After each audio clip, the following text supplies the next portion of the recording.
हुकूमत ने जड़ा लॉकडाउन का रिलीफ दिता है इनके बारे की कहना चाहोगे? बेहतर हो गया जी। बेहतर हो गया की फर्क पिया रिलीफ देने नाल? इल्ज़ाम बेहतर हो गए ने लोगों जिन्होंने इल्ज़ाम खराब सी मतलब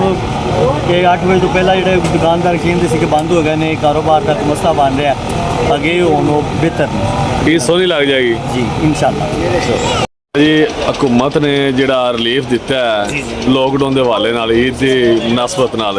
उनके बारे की कहना चाहोगे? चंगा कीता ने बेहतर कीता ने चलो आवाम बैठी रहिंदी झटपू कहने लगी रहिंदी नहीं तो टाइमो टाइम वेले जाएगा असी कोई शै नहीं वट्टी हुण जरा कोई दुकानदारी हो जाती बेहतर हो जाती बेहतर हो गया बेहतर हो गया फर्क पिया काम च बहुत फर्क तो हुंदा ही सारी गल ईद के हवाले नाल रिलीफ रिलीफ के हवाले नाल बेहतर है कैसा अच्छा कैसा relief इकदाम है मरियम नवाज का? अच्छा बेहतर है बेहतर ही बेहतरीन ਜਿਹੜਾ हुकूमत की तरफों लॉकडाउन खत्म होया है इनके बारे की कहना चाहोगे की फायदा होया तुहानू? हाँ जी ये फायदा है सानू ये हो गया भी साडा कारोबार थोड़ा जिहा सही हो गया सानू टाइम मिल गया ते इन्नी वजह नाल सानू कोई फायदा हो गया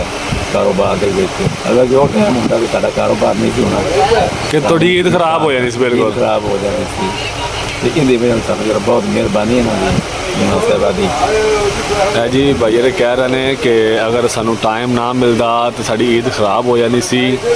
ते हुकूमत का बड़ी मेहरबानी कि जिन्हें टाइम दिता लॉकडाउन ख़त्म किया ने ते बहुत शुक्रिया